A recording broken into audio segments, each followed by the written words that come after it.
bum, bum, ba-da-da-da, bum, bum, da-da-da-dee-dee-dee. Hey, kia ora, Helen Brahms here, coming to you live from Surprise in Arizona. Hope you're having a super fantastic sparkling day. Welcome to Before the Dirt Nap number 1650, English Lost in Translation. Now, I got inspired by this one because I was watching on TikTok, I was watching a British woman, a British lady who has moved to the US and is having some communication breakdowns. And it just cracked me up with some of the things that she was learning and some of the things that different words that she has learned or different words that she uses in England that over here means something completely different in the US. And I'm just sitting there cracking up laughing because I have been dealing with this for, let's see, almost 27 years. It'll be 27 years in a couple of weeks. So actually, I need to make sure I mention that. That's that date right there. I'm going to do a special live on that day. Anyway, so I thought, wouldn't it be fun to go through some of the New Zealand words that I have, which are similar to some of the English words, and what they mean in New Zealand compared to what they mean in the States. And some of them are a little on the funny side. Now, I have this really cool little booklet. This is one of my new copies that I actually give to clients going to New Zealand. I have a worn out one somewhere. It's in a box, but it's called the Kiwi Yankee Dictionary. Yes, a personal Kiwi Yankee dictionary. And as you can see, it's not a small book. It has very tiny writing inside. See? Very tiny writing inside. But it is a really funny book. I crack up with some of the descriptions in here. And I'll share a couple of my favorite ones shortly. But so tonight we're going to be talking about what some different words mean and things like that. And the TikTok I saw today was that she went to Target to buy a bum bag. And you're probably going, a bum bag? What's a bum bag? It's where you have a belt with a little pouch that you put around your waist and clip it in place. And it can sit on your bum or it can sit at the front. And the woman at Target told her, oh, that's called a fanny pack. Well, if you are from England and New Zealand and Australia, fanny has a completely different meaning. In the States, the fanny is the bum. In other places, it is only females have fannies. I will leave it at that. It's the front bum. And only women have fannies. So fanny packs, it causes a little bit of laughter. So we're going to go through some of the ones tonight that just crack the things that, 27 years later, I'm still cracking up on some of these words and things when I hear them.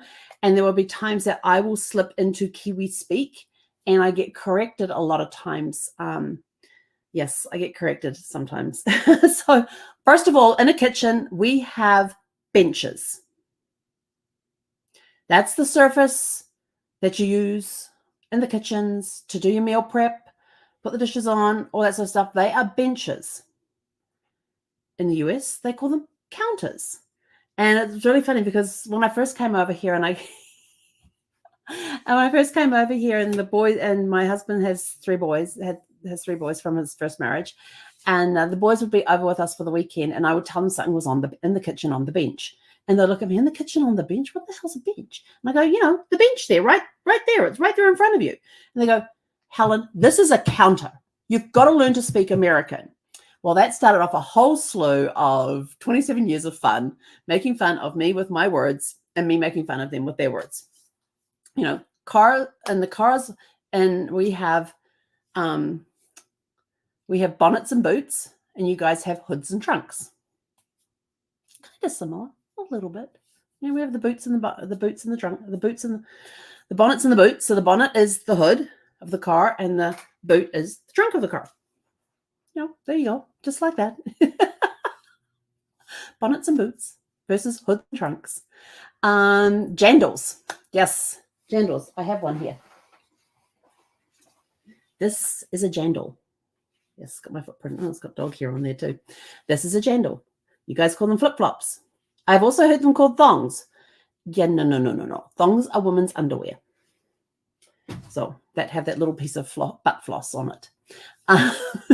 In New Zealand, we have dairies, which are the convenience stores that are usually on the corners. In the States here, it would be equivalent to a 7-Eleven. is the only thing I can think of that it would be a kind like. So, but you also have dairies here in the state, which are places that refer to milk-based products. So like cheeses and milks and things like that, you call that dairy. Yes, we have dairy farms in New Zealand as well.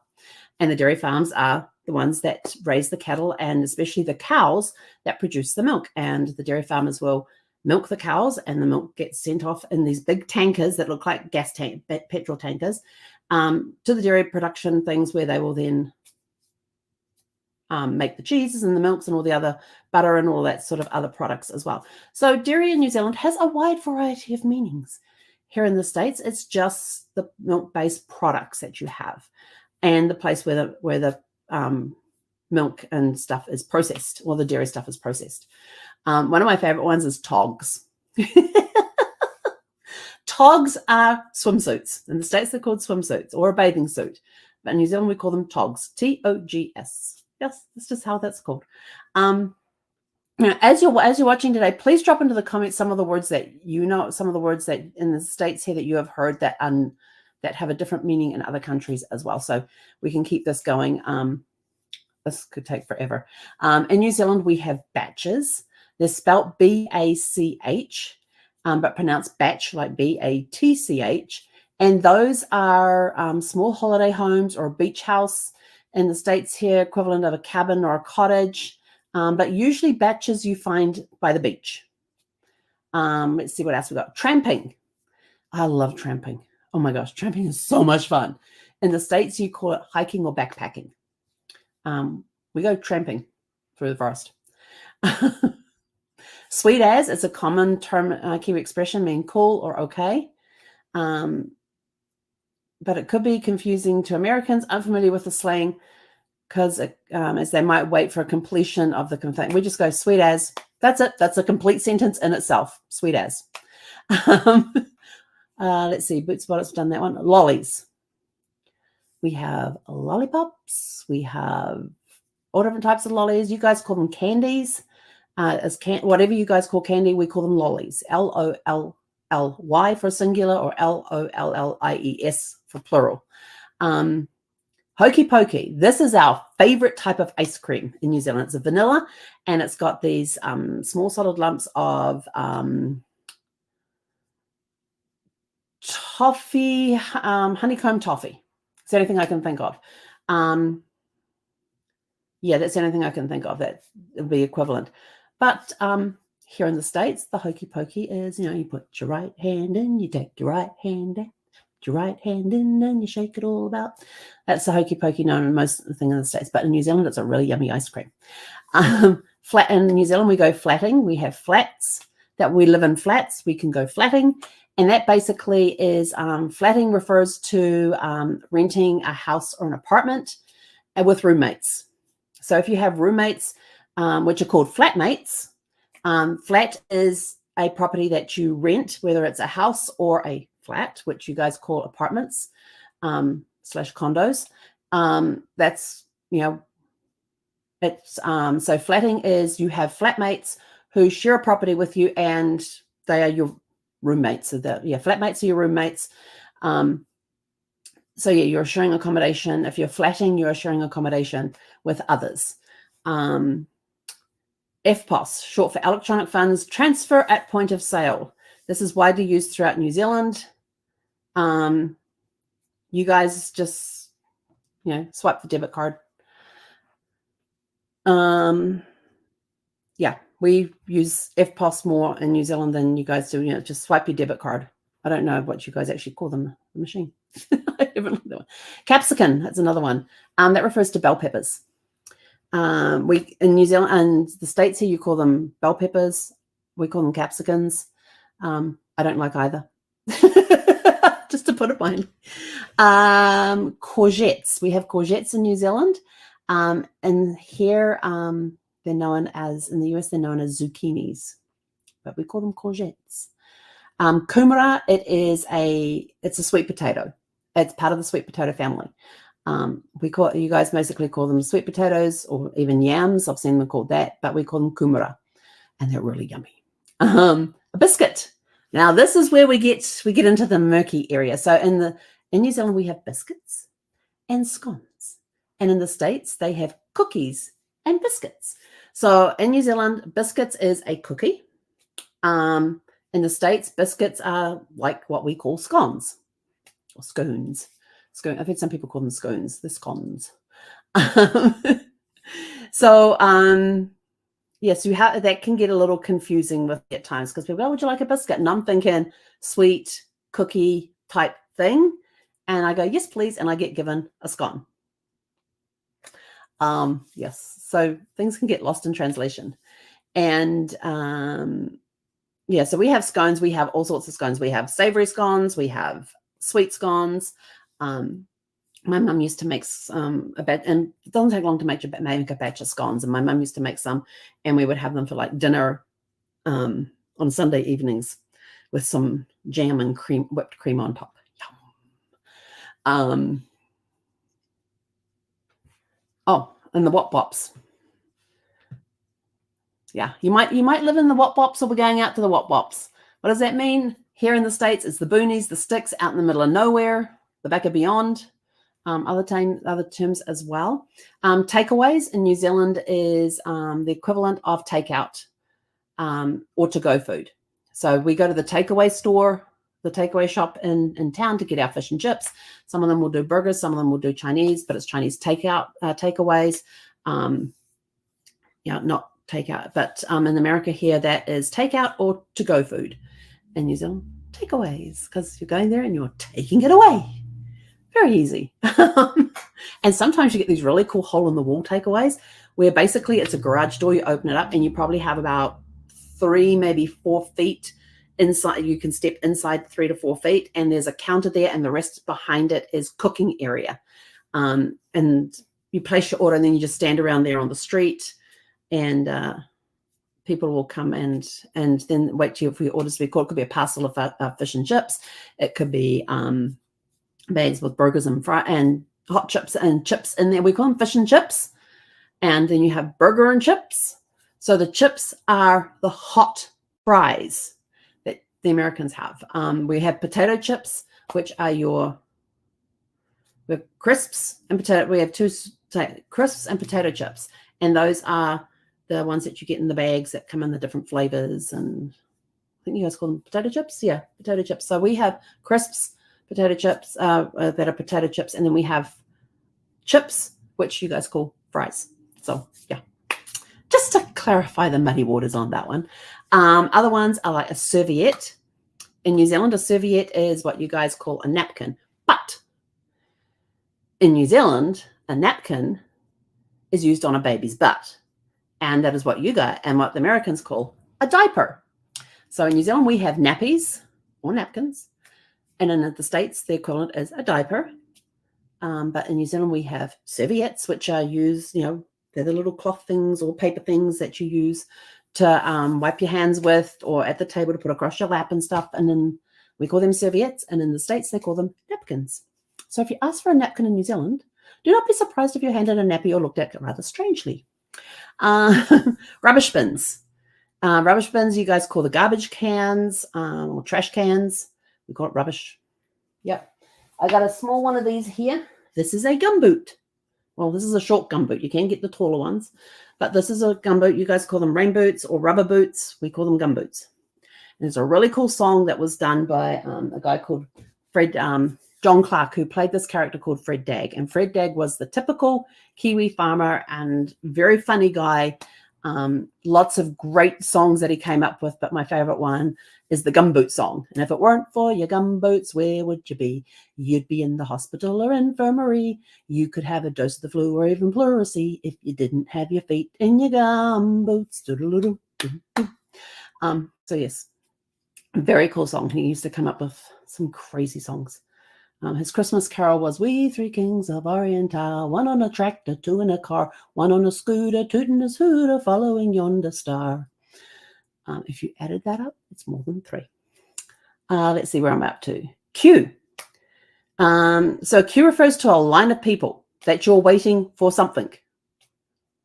So you queue up to go into a store. You queue up at the register. You queue up to buy tickets. In the States here, you just join the line. Petrol. Yeah, our cars all run on petrol. Well, some of them run on petrol and some run on diesel. In the States here, it's gasoline or gas. Gas in New Zealand is like LPG, CNG, propane. That's what we call gas in New Zealand. Let's see, a chili bin. Oh, I could have brought my chili bin in. We have chili bins in New Zealand that we use to put food inside with some ice and everything to keep it cool. Here in the States, it's a cooler or an ice chest. You put your stuff in there for picnics, things like that. You put some ice in there to keep it all cold and everything else, and stick it in the back of the car, and off you go. Let's see, tea. Tea can refer to the hot drink that you have when you want a cup of tea. It can also refer to the evening meal that is known as dinner. So we have breakfast, lunch, and tea. And that comes from the England, where they have high tea and low tea, and they have the different types of tea depending on the food that you're going to be getting. But quite often, if you're watching British programs, you'll see them referring to having tea, and that is not a cup of tea. It could actually be their evening meal. What else we got? Jerseys. Oh, yes. Oh, I love jerseys. I love knitting jerseys. They're great. They're wonderful. In the US, a jersey is like a sports shirt. Like if you see the football players, they're wearing their jersey that has their number on it, and that if they're playing football, which you guys call soccer, they're wearing their jerseys, their sports shirts that they wear. In New Zealand, a jersey is equivalent to a sweater, or a pullover is the other term that's been known for that. And usually they're made out of wool. This handy dandy little thing is known as a torch. It's a torch. Here in the States, it's called a flashlight. This is a torch. That goes back to the days where they used to light the torches, where they'd have those big wooden things with the whatever on top that they would light, and used to carry them through. Yeah, that was called a torch. For those that didn't know, back in the days of old castles and things, and lighting up the house and that stuff, back in the 1700s, they would have these big tall wooden things that you would light at the top, and you'd use that to go through. So those were torches, and basically portable light became a torch. But here in the States, they're called a flashlight. Not sure why, because mine doesn't flash. Some of them do. Some of them will flash out stuff, but mine doesn't flash. Just turns on and then turns off. Press of a button. Zebra crossing. In New Zealand, you'll come across a lot of zebra crossings. You do have to give way to the pedestrians as they cross. So in the US, it's called a crosswalk, or the pedestrian crossing.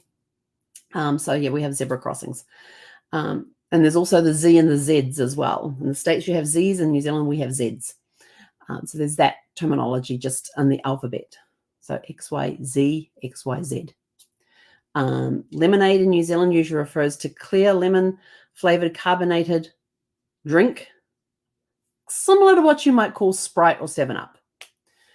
So if you ask for lemonade in New Zealand, you will get a glass of either Sprite or 7-Up. And in the States, of course, lemonade is squeezed lemon juice with a whole bunch of sugar in there. Yeah, completely different drinks. So those are just some of the ones that we came up today. There's a whole bunch that's in this book. Now, this book is going on, it's a few years old now, but it still has really cool stuff in it. This was written in 1990, so it's getting up there a little bit. But I have to find my favorite one in here. Oh yeah, The Murder House. That was a favorite one. So The Murder House. Okay, The Murder House. Yes, a house of murder. Okay. I'm going to read out exactly what is here in this book. It says, at most large schools and for each collection of smaller ones, there is a small prefabricated building set slightly apart in which you can find one or more school dental nurses who do all of the preventative and most of the corrective dental work free for children in their schools. Complex problems are referred to a dentist. That's the ones that are outside in the private practice, whose fees are paid by the Ministry of Education. If he or she can handle the problem, it is usually referred to a specialist, either a periodontist, an orthodontist. Then the parents have to pick up the tab. Some children, like you and I, this is the author talking, consider a visit to the school dental clinic as an unpleasant necessity at best. Hence the name.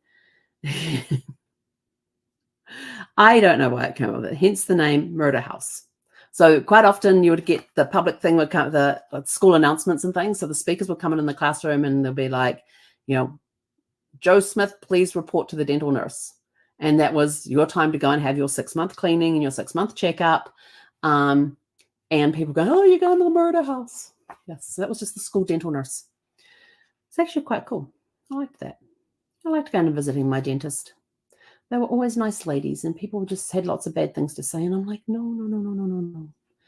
They are very nice people and had a very difficult job to do at times.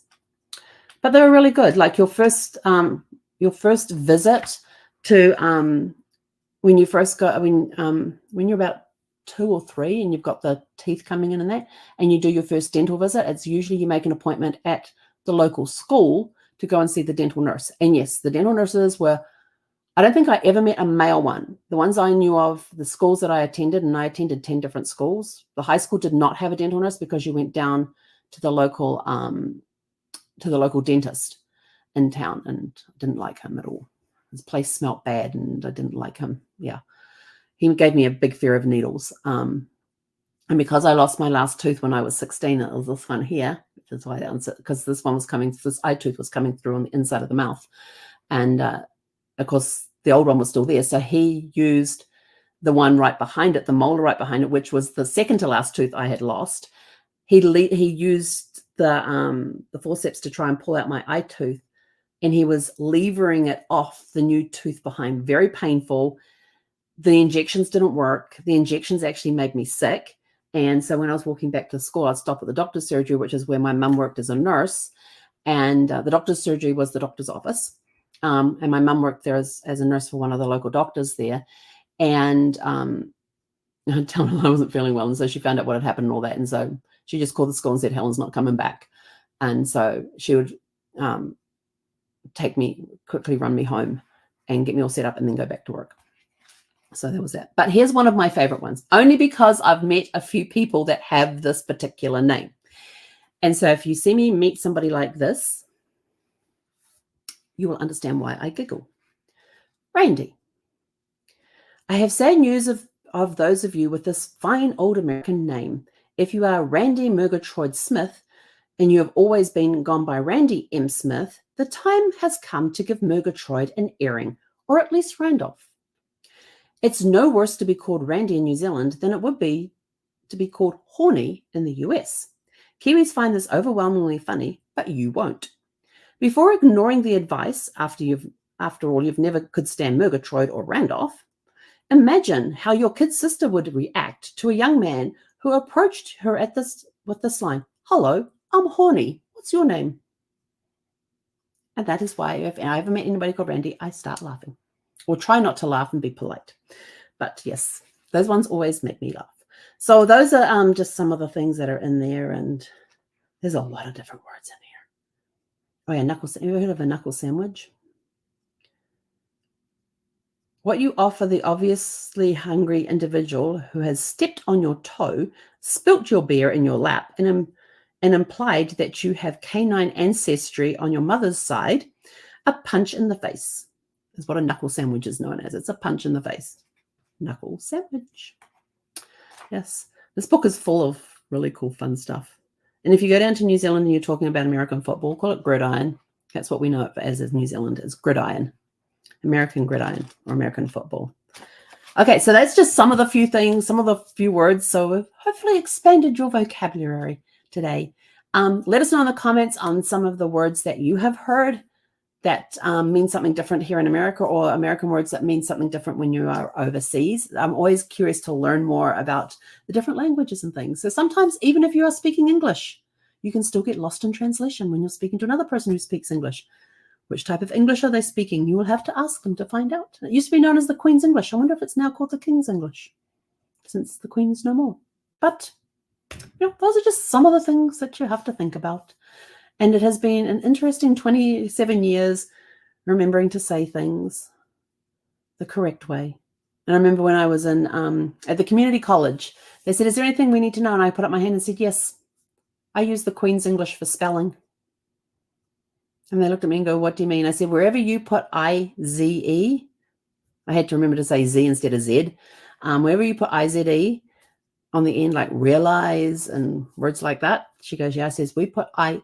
And she's like, okay, noted. And I said, oh, no, that's not the only one. I said, wherever you usually put like with color, you spell it COLOR. I put a U in between the O and the R on those types of words. And she's like, duly noted. So I said, so if you think it's a spelling error, please double check because it could be the English spelling and not the American spelling. So they were fully aware of that. I said, I would try to spell American where I remember, but if I don't, just be aware. So with that, I'm out of here. Hope you all have a super fantastic sparkling evening. Go out, have fun, try some of these new words on people and see what they come back with.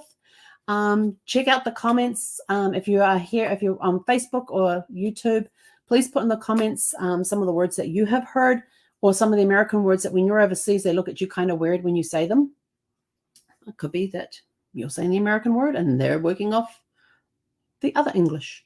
So even English gets lost in translation. So go out and have a super fantastic sparkling evening for everybody who has joined us on Facebook, on YouTube, on TikTok, on the replay. Thank you so much for tuning in and watching. We truly appreciate you guys coming in and watching, and with your likes and loves and everything else. Thank you so much for that. And I'm just going through to see if anybody had any comments in here real quick. I try to keep an eye on the comments as they come through on TikTok, but sometimes I'm usually pretty good about catching them, but sometimes I get to the end and it tells me I had comments, and I'm like, I don't remember any comments coming through. So I'm now checking really fast to see if there is any. There was a lot of you on tonight. Awesome. Thank you so much.